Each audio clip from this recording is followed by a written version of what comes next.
യേശുക്രിസ്തു തനിക്ക് മരിക്കാനുള്ള മരക്കുരിശും ചുമലിലേറ്റി കാൽനടയായി ഗാഗുൽത്ത മലയിലേക്ക് ചെന്ന അവസാന യാത്ര അത്യന്തം കഠിനമായ പീഡനയാത്രയായിരുന്നു. ആ യാത്രയെ അതേപടി ഈ കഴിഞ്ഞ ദുഃഖവെള്ളിയാഴ്ച ദിവസം ചങ്ങനാശ്ശേരിയിലെ ഈര ലൂർദ് മാതാപള്ളിയുടെ നേതൃത്വത്തിൽ അവതരിപ്പിച്ചു. അത് കണ്ടുനിന്ന നാനാജാതി ജനങ്ങൾ യേശുവിന്റെ തിരുമുറിവുകൾ സ്വയം ഏറ്റുവാങ്ങുകയായിരുന്നു. ചങ്ങനാശ്ശേരിയിൽ നിന്നും കോട്ടയത്തേക്കുള്ള പ്രധാന പാതയിൽ കുറിച്ചിക്കടുത്താണ് ഈര ലൂർദ് മാതാപള്ളി.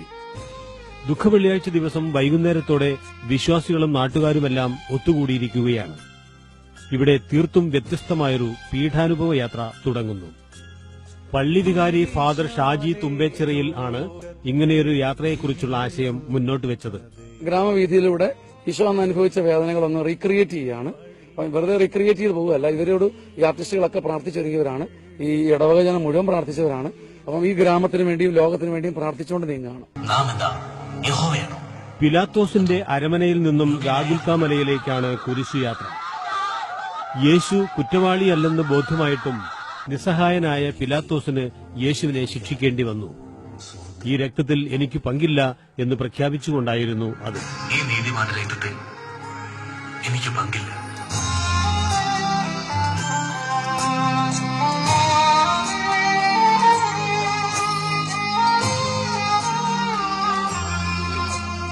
പിലാത്തോസിന്റെ അരമനയിൽ നിന്നുള്ള ഈ രംഗത്തോടെയാണ് കുരിശിന്റെ വഴിയുടെ തുടക്കം. കുരിശിന്റെ വഴിയിൽ 14 സ്ഥലങ്ങളാണ് ഉള്ളത്. അതിലൊന്നാമത്തെ സ്ഥലമാണ് പിലാത്തോസിന്റെ അരമന. കുറ്റം ചെയ്യാത്തവൻ ഇവിടെ കുറ്റക്കാരനായി വിധിക്കപ്പെട്ടിരിക്കുന്നു.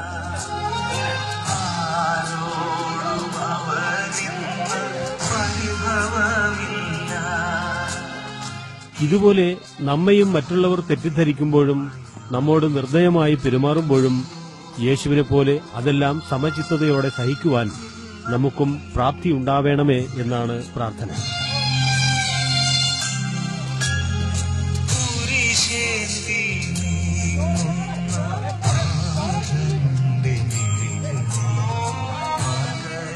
ഭാരമേറിയ കുരിശുമായി യേശു രണ്ടാമത്തെ സ്ഥലത്തേക്ക് നീങ്ങുകയാണ്. ആൾക്കൂട്ടത്തിലും യേശു ഏകാകിയാണ്. യൂദാസ് ഒറ്റിക്കൊടുത്തു, പത്രോസ് ഉപേക്ഷിച്ചു, ശിഷ്യന്മാർ ഓടിയൊളിച്ചു. കൂടെയുള്ളത് ക്രൂരന്മാരായ പട്ടാളക്കാരും ആർത്തുവിളിച്ച് അപമാനിക്കുന്ന ആൾക്കൂട്ടവും.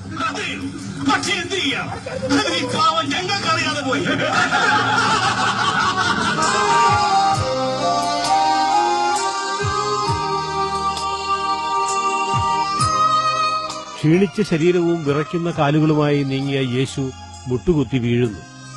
അപ്പോഴും പട്ടാളക്കാരുടെ ചാട്ടവാറടി.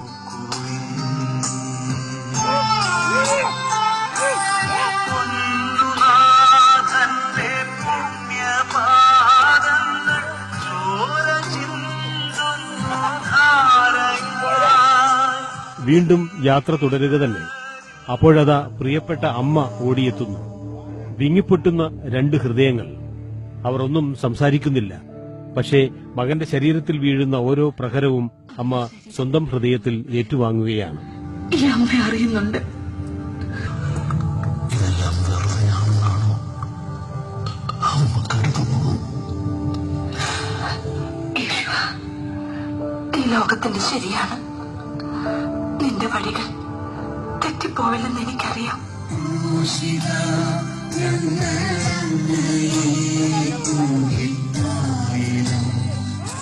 യാത്ര 6ാമത്തെ സ്ഥലത്തെത്തുമ്പോൾ അതാ വെറോനിക്ക കാത്തുനിൽക്കുന്നു.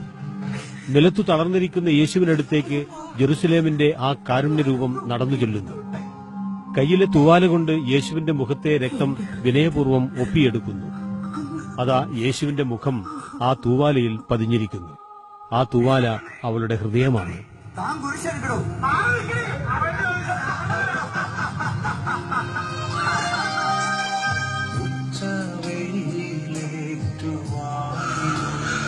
ഏഴാമത്തെ സ്ഥലത്തെത്തിയപ്പോൾ യേശു പിന്നെയും വീണു. ആൾക്കൂട്ടം പരിഹസിച്ചുകൊണ്ട് ആർത്തു വിളിക്കുകയാണ്. നിന്റെ മുൾമൂടി തീർത്തതെന്നോടെ പാപമാണെന്റെ യേശുവേ. 10ാമത്തെ സ്ഥലമായ ഗാഗുൽത്തയിൽ എത്തിയിരിക്കുന്നു. അവിടെ വെച്ച് യേശുവിന്റെ വസ്ത്രങ്ങളെല്ലാം അഴിച്ചുമാറ്റുകയാണ്. പട്ടാളക്കാർ അവ വീതം വെച്ച് എടുത്തു. പിന്നെ കുരിശിലേറ്റലാണ്. കുരിശിൽ കിടത്തി കൈകളിലും കാലുകളിലും ആണിയടിച്ചു കയറ്റുന്നു.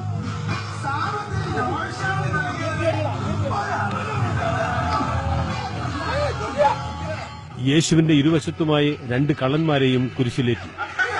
ഉഗ്രമായ വേദന കടിച്ചമർത്തി യേശു കുരിശിൽ നിന്നു. ആ ചുണ്ടുകളിൽ പരാതിയില്ല, കണ്ണുകളിൽ നൈരാശ്യമില്ല. പിതാവായ ദൈവത്തിന്റെ ഇഷ്ടം നിറവേറട്ടെ എന്ന പ്രാർത്ഥനയോടെ യേശു കുരിശിൽ ധ്യാനനിമഗ്നനായി നിന്നു.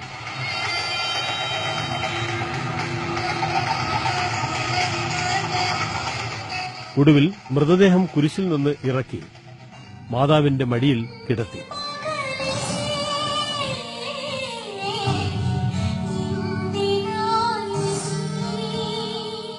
ലോകത്തിന് കാരുണ്യം മാത്രം ചൊരിഞ്ഞ ഓമനപുത്രൻ ഇതാ നിശ്ചലനായിരിക്കുന്നു. അമ്മയുടെ മടിയിൽ കിടന്നുകൊണ്ട് മൂകമായ ഭാഷയിൽ മകൻ അമ്മയോട് അന്ത്യയാത്ര പറഞ്ഞിരിക്കുന്നു. ആ അമ്മയുടെ സങ്കടം വിവരിക്കാൻ ആർക്കാണ് കഴിയുക?